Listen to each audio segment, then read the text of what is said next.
રોજ સવારે અને સાંજે દેવી કવચનો પાઠ અવશ્ય સાંભળવો.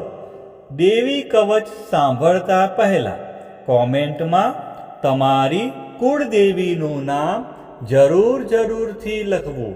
હવે આપણે દેવી કવચનો પાઠ શરૂ કરીશું. ઓમ ચંડિકા દેવીને નમસ્કાર. માર્કંડેયજીએ કહ્યું, હે પિતામહ, જે આ સંસારમાં પરમ ગોપનીય અને મનુષ્યનું બધી રીતે રક્ષણ કરનારું છે, અને જેને તમે અત્યાર સુધી બીજા કોઈ સામે પ્રગટ ન કર્યું હોય એવું કોઈ સાધન મને કહી બતાવો. બ્રહ્માજી બોલ્યા, હે બ્રાહ્મણ, એવું સાધન તો એકમાત્ર દેવીનું કવચ જ છે, જે ગોપનીય કરતાં પણ પરમ ગોપનીય, પવિત્ર તથા બધા પ્રાણીઓ ઉપર ઉપકાર કરનારું છે.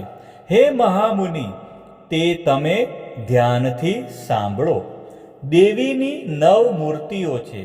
તેમને નવદુર્ગા કહે છે. તેમના અલગ અલગ નામો બતાવવામાં આવે છે.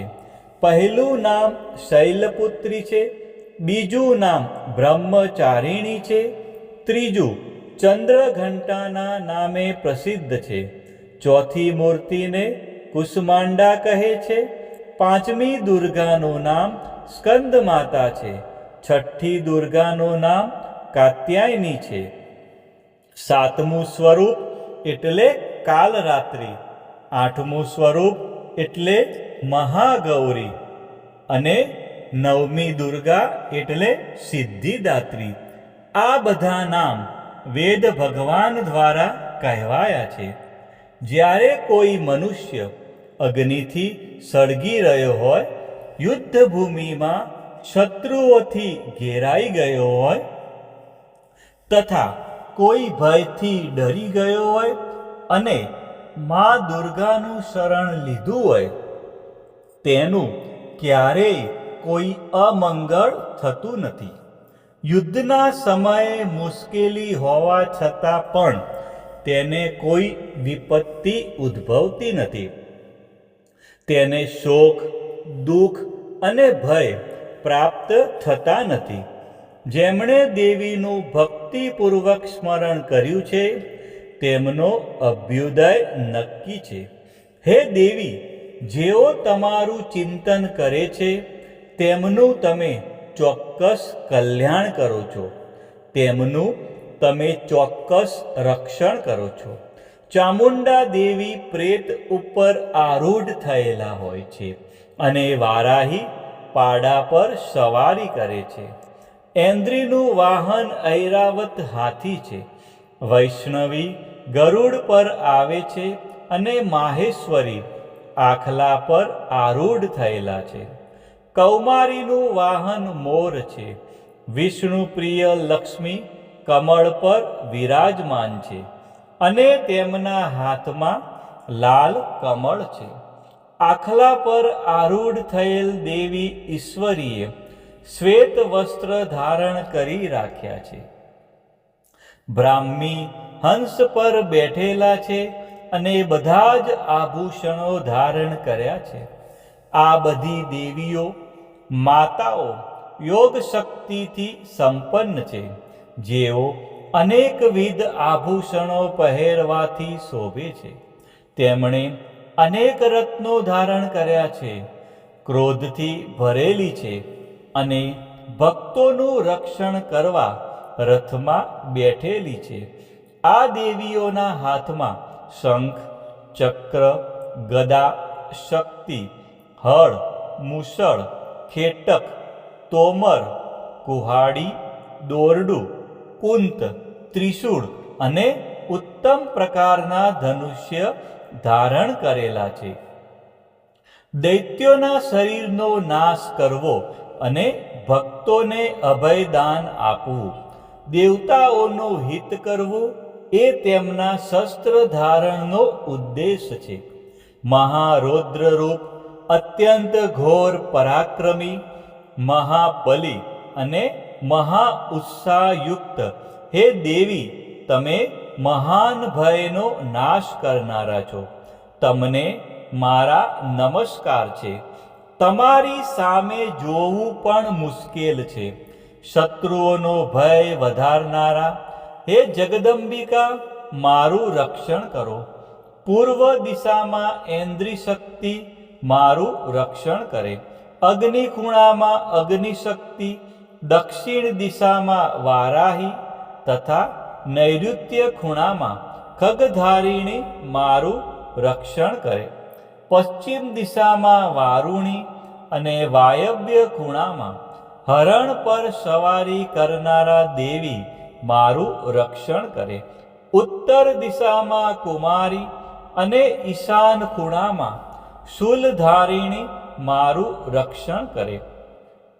હે બ્રહ્માણી દેવી, તમે ઉપરની બાજુએ મારું રક્ષણ કરો.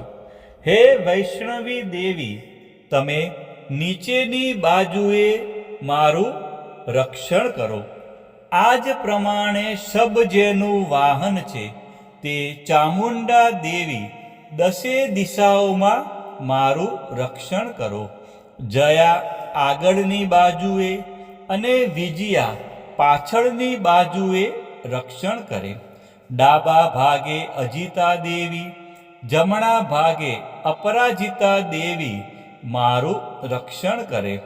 ઉદ્યોતિની શિખાનું રક્ષણ કરે અને ઉમા દેવી મારા મસ્તક પર વિરાજિત થઈને મારું રક્ષણ કરે. માલાધરી દેવી મારા કપાળનું અને યશસ્વિની મારી ભમરોનું રક્ષણ કરે. ત્રિનેત્રા ભમરોના મધ્ય ભાગનું અને યમઘંટા દેવી નાસિકાઓનું રક્ષણ કરે. શંખિની દેવી બંને આંખોના મધ્ય ભાગનું રક્ષણ કરે અને દ્વારવાસીની કાનોનું રક્ષણ કરે. કાલિકા દેવી ગાલોનું તથા સાંકરી દેવી કાનોના મૂળ ભાગોની રક્ષા કરે. સુગંધા દેવી નાસિકાઓની અને ચર્ચિકા દેવી ઉપરના હોઠનું રક્ષણ કરે. અમૃતકલા નીચેના હોઠનું અને સરસ્વતી જીભનું રક્ષણ કરે.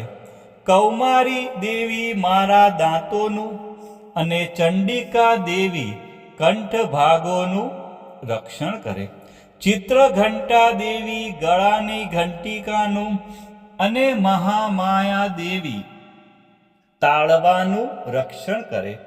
કામાક્ષી દેવી દાઢીનું અને સર્વમંગલા દેવી મારી વાણીનું રક્ષણ કરે. નીલગ્રીવા દેવી કંઠના બહારના ભાગનું અને અન્નનલિકાનું કૌબેરી દેવી રક્ષણ કરે.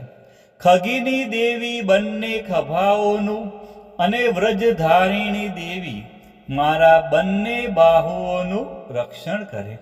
દંડીની દેવી બંને હાથોનું અને અંબિકા દેવી આંગળીઓનું રક્ષણ કરે. સુલેશ્વરી નખોનું રક્ષણ કરે અને કુલેશ્વરી દેવી કુખ અને પેટનું રક્ષણ કરે.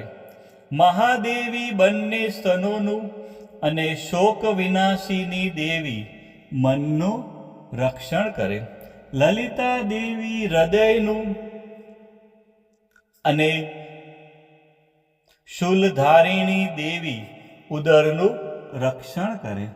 કામિની દેવી નાભીનું અને ગુહેશ્વરી દેવી ગુહ ભાગનું રક્ષણ કરે.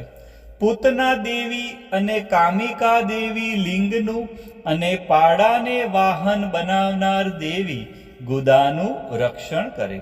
ભગવતી દેવી કટી પ્રદેશનું અને ઘૂંટણોની રક્ષા વિંધ્યવાસીની દેવી કરે. સર્વ કામનાઓ પૂરી કરનારા દેવી જંઘાઓનું રક્ષણ કરે. નારસિંહી દેવી પિંડીઓનું રક્ષણ કરે. તૈજસી દેવી બંને પગોના પૃષ્ઠ ભાગનું રક્ષણ કરે. શ્રીદેવી પગોની આંગળીઓનું અને તલવાસીની દેવી પગના તળિયાનું રક્ષણ કરે. પોતાની વિકરાળ દાઢોથી ભયંકર દેખાતા કરાલી દેવી નખોનું અને ઉદ્ધવ કેશીની દેવી વાળનું રક્ષણ કરે. કૌબેરી દેવી રૂવાટીના છિદ્રોનું અને વાઘેશ્વરી ત્વચાનું રક્ષણ કરે.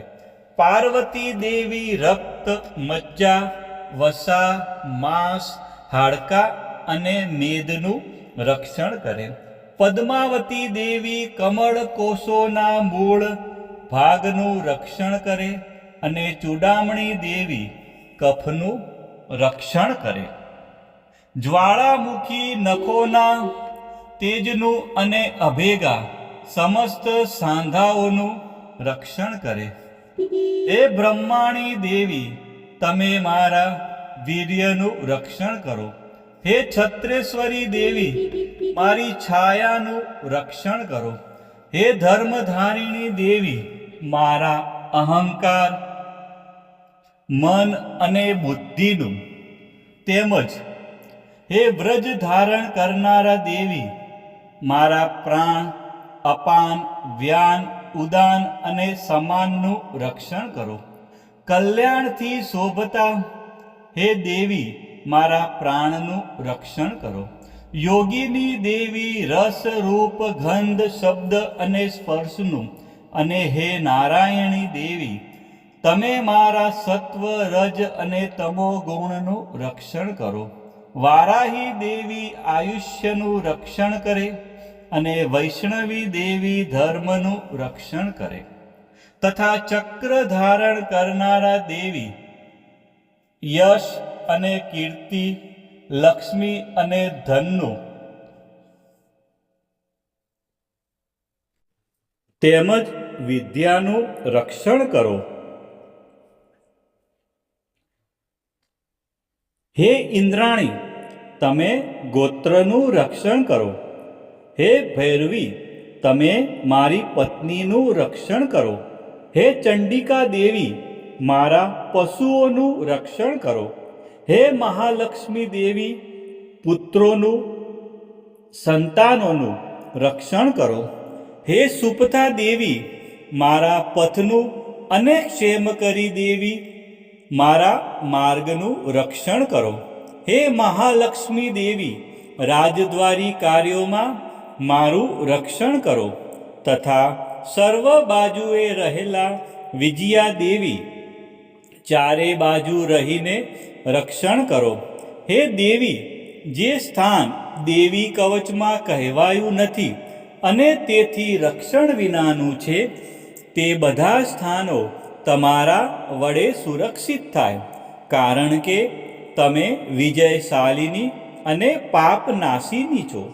મનુષ્ય પોતાના શરીરનું ભલું ઈચ્છતો હોય તો તેણે દેવી કવચનો પાઠ કર્યા વિના એક ડગલું પણ ભરવું નહીં. દેવી કવચનો પાઠ કરીને જ યાત્રા કરવી. દેવી કવચના પાઠથી બધી બાજુથી સુરક્ષિત થયેલો મનુષ્ય જ્યાં જ્યાં જાય છે ત્યાં ત્યાં તેને ધન લાભ થાય છે તથા સઘળી કામનાઓ પર વિજય પ્રાપ્ત થાય છે.